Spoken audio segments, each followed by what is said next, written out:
Visakha steel plant కు కేంద్రం package ప్రకటించడాన్ని స్వాగతిస్తున్నామని చెప్పారు ఉక్కు పరిరక్షణ పోరాట కమిటీ కన్వీనర్ అయోధ్యరామ్. అయితే కేంద్రం ప్రకటించిన ప్యాకేజ్ తో శాశ్వత పరిష్కారం లభించదని, సొంత గనులు కేటాయించి ట్యాక్స్ హాలిడే ఇచ్చి సెయిల్లో విలీనం చేయాలంటూ డిమాండ్ చేశారు.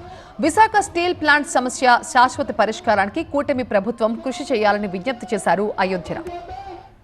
4 సంవత్సరాల నుంచి విశాఖ ఉక్కు తెలుగుడకంటూ పోరాటానికి తెలుగు ప్రజల మద్దతుకి రాష్ట్ర ముఖ్యమంత్రి చంద్రబాబు నాయుడు గారు, పవన్ కళ్యాణ్ గారు దీన్ని ఫాలోఅప్ చేసిన తర్వాత ఈ ప్యాకేజ్ ఇవ్వడం అనేది వాస్తవం. కానీ ఈ ప్యాకేజ్ వల్లనే సమస్య అంతా పరిష్కారం అయిపోతుందని చెప్పేసి మేమైతే అనుకోవడం లేదు. మేము అడిగింది విశాఖపట్నం స్టీల్ ప్లాంట్ ₹1 కూడా ఖర్చు లేదు, సేల్లో కలపండి.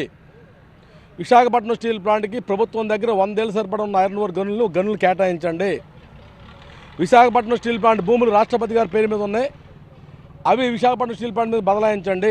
విశాఖపట్నం స్టీల్ ప్లాంట్ సొంత కాళ్ళ మీద నిలబడేటట్టుగా మీరు ప్రయత్నం చేయాలని మేము అడుగుతా ఉన్నాం. సొంత కాళ్ళ మీద నిలబడడం సొంత కాళ్ళు కావాలి. సొంత కాళ్ళ మీద నిలబడడం ట్యాక్స్ హాలిడే ఇవ్వండి 4 ఏళ్ళు. సొంత కాళ్ళ మీద నిలబడడం అంటే మీరు భూములు విశాఖపట్నం స్టీల్ ప్లాంట్ భూములు రాష్ట్రపతి గారి పేరు మాకు బదలాయిస్తే స్టీల్ ప్లాంట్ నెట్వర్క్ 70,000 కోట్లు అవుద్ది. బ్యాంకులో డబ్బులు ఇస్తాయి, ప్రభుత్వం ఇవ్వక్కర్లేదు. కాబట్టి ఈ పనులు చేయడం లేదు, ఈ రాజకీయ నిర్ణయం చేయాలి.